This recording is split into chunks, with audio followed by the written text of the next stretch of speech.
जैसा कि आप ये कह रहे हैं कि आतंकवाद का कोई धर्म नहीं होता है, तो मैं ये जानना चाहूंगा सरकार नाथूराम गोडसे को कब आतंकवादी डिक्लेयर करेगी एक लेटर जारी करके? अभी बता है भाई, अभी बता है। देखिए, इन्होंने कहा कि गोडसे को आतंकवादी घोषित क्यों नहीं करते। मान्यवर गोडसे ने महात्मा गांधी को गोली 1948 में मारी, उसके बाद कन्विक्शन हुआ। लगातार 70 साल कांग्रेस की सरकार थी। कांग्रेस ने तो गोडसे का मंदिर बनाने वाले बाबूलाल चौरसिया को अपनी पार्टी में ले लिया, और गोडसे ने तो शरीर को मारा, जो रोज विचारों को मार रहा है महात्मा गांधी के, मतलब कि डायनेस्टी पॉलिटिक्स करके, मतलब कि तुष्टिकरण और मतलब कि जय श्री राम के खिलाफ बोलकर, क्योंकि राम राज्य महात्मा गांधी की परिकल्पना थी। ऐसे व्यक्तियों को क्या बोलेंगे? वो गांधी परिवार जो उनके नाम को गलत इस्तेमाल करके रोज उनकी आत्मा को छेद कर रहा है। क्या ये बात है।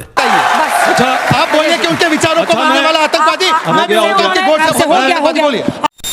नमस्कार दोस्तों, डिबेट किंग चैनल पर आप सभी का स्वागत है। अगर आपको डिबेट वीडियो देखना पसंद है तो आपके लिए ये बिल्कुल सही चैनल है, तो चैनल को सब्सक्राइब करना मत भूलिए और हमारे साथ बने रहिए। तो फिर चलिए स्टार्ट करते हैं आज का वीडियो।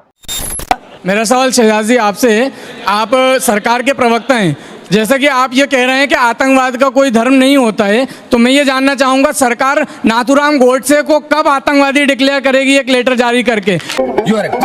अभी बता है भाई, अभी बता है। तो अब चाहिए इस सरकार से डिक्लेयर कराना आतंकवादी। वाह, जवाब दे दूं इसका? छोटा छोटा 2 लाइन का जवाब। देखिए, इन्होंने कहा कि गोडसे को आतंकवादी घोषित क्यों नहीं करते। मान्यवर गोडसे ने महात्मा गांधी को गोली 1948 में मारी, उसके बाद कन्विक्शन हुआ। लगातार 70 साल कांग्रेस की सरकार थी। कांग्रेस ने तो गोडसे का मंदिर बनाने वाले बाबूलाल चौरसिया को अपनी पार्टी में ले लिया, और गोडसे ने तो शरीर को मारा, जो रोज विचारों को मार रहा है महात्मा गांधी के, मतलब कि डायनेस्टी पॉलिटिक्स करके, मतलब कि तुष्टिकरण और मतलब कि जय श्री राम के खिलाफ बोलकर, क्योंकि राम राज्य महात्मा गांधी की परिकल्पना थी। ऐसे व्यक्तियों को क्या बोलेंगे? वो गांधी परिवार जो उनके नाम को गलत इस्तेमाल करके रोज उनकी आत्मा को छेद कर रहा है। अच्छा, आप बोलिए कि उनके विचारों को मारने वाला आतंकवादी, मैं भी बोलता हूं कि गोडसे को मारने वाला बोलिए। आपसे उन्होंने पूछा सिद्धारमैया पर एकदम और आपके मैं नेताओं अभी पर। कह रहा हूं कि गोडसे मुर्दाबाद बोलिए, शायद नहीं बोल पाएंगे। तेरा तो गेम बजाना पड़ेगा।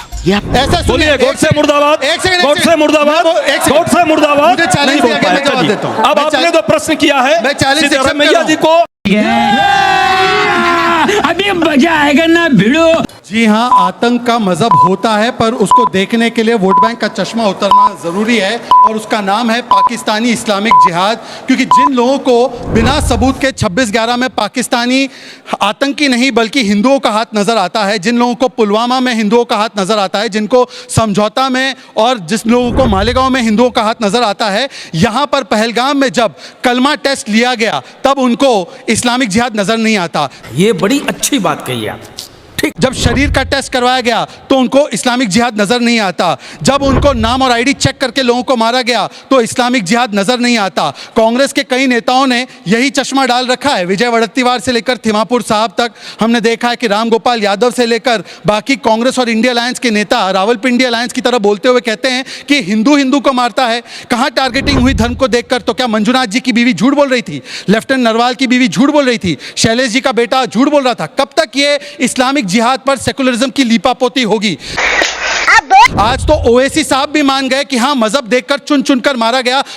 बात तो सही है, परंतु इन लोगों को बताइए, यूनाइटेड नेशंस की स्टडी है, 30,000 आतंकी हमले हुए हैं 9/11 के बाद, जिसमें इस्लामिक जिहादी आतंकियों का हाथ था। क्या पारसी जिहादी ग्रुप्स ने यह किया है? क्या क्रिश्चियन जिहादी ग्रुप्स ने किया है? जो प्रतिबंधित संगठन है उनका नाम क्या है? आइसिस, इस्लामिक स्टेट, अल कायदा है, उनका नाम है लश्कर तैयबा, जैश ए मोहम्मद। मुझे 5 पारसी ग्रुप्स के नाम बता दो, 5 क्रिश्चियन ग्रुप्स के नाम बता दो, 5 हिंदू आतंकी ग्रुप्स के नाम बता दो जिनकी इस प्रकार की जो कार्यगुजारी हो। और मैं पूछना चाहता हूं कि अगर आतंकवाद का कोई धर्म नहीं होता, आतंकवाद का मजहब नहीं होता, तो क्यों याकूब के नमाज जनाजे पर लोग जाते हैं पर एपीजे अब्दुल कलाम के नमाज जनाजे पर कोई नहीं जाता? यह भी सवाल पूछना होगा।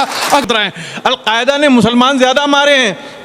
जो ये आईएसएस थी, इसने मुसलमानों को मारा, मुसलमानों ने इनसे लड़ा है, मुसलमानों ने इन्हें शिकस्त दी है, इन्हें हराया है।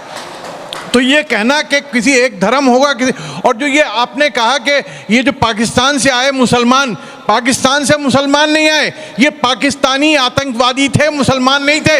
ठीक कहा है। क्योंकि जब इधर से लड़ने वाले थे, कारगिल जो हुआ कारगिल में 580 मरने वालों में 52 मुसलमान थे।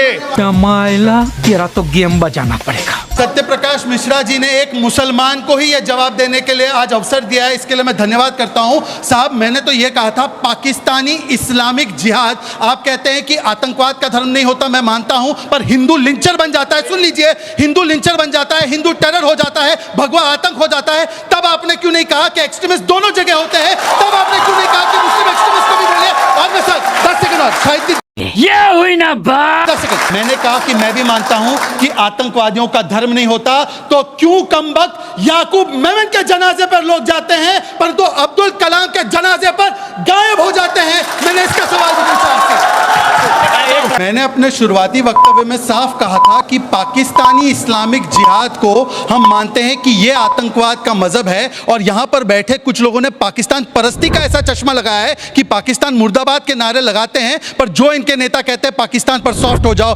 पाकिस्तान जिम्मेदार नहीं है, पाकिस्तान से बातचीत करो, उनसे यह नारा लगवाओ, एक भी वक्तव्य नहीं आया पाकिस्तान को कंडेम करते हुए। और पाकिस्तानी जिहादियों को बोला तो यहां के मुसलमानों को और इस्लाम को दोष देने लगे। बेशर्मो, शर्म करो, शर्म। यही तो हम इनसे कहते हैं कि मुसलमानों को पाकिस्तान के जिहाद का दोष मत दीजिए। और यहां पर वारिस पठान हिंदू मुस्लिम की बात कर रहे हैं। भाई, एक बार उन्होंने गणपति बाप्पा मौर्य बोला था, पार्टी से फतवा जारी हो गया था, जिनकी पार्टी के नाम में मुस्लिमीन है वो दूसरों को हिंदू मुस्लिम का पाठ पढ़ा रहे हैं। हमारे यहाँ ऐसा ही होता है। यहाँ पर शाहिद सिद्दीकी साहब का, उन्होंने बोला कि मैं मुसलमान था, मैं कश्मीर गया 1990 में, तो मुसलमान थे तो उन मस्जिदों में जाते जहां पर रलीफ सलीफ गलीफ के नारे लगे। कहा गया कश्मीरी हिंदुओं से कि या तो अपनी महिलाओं को छोड़ो या तो उनका बलात्कार होगा। तब आपने क्यों नहीं जाकर जमात में और वहां की मस्जिदों में जाकर कहा कि ये इस्लाम के खिलाफ है? ये सवाल आपसे।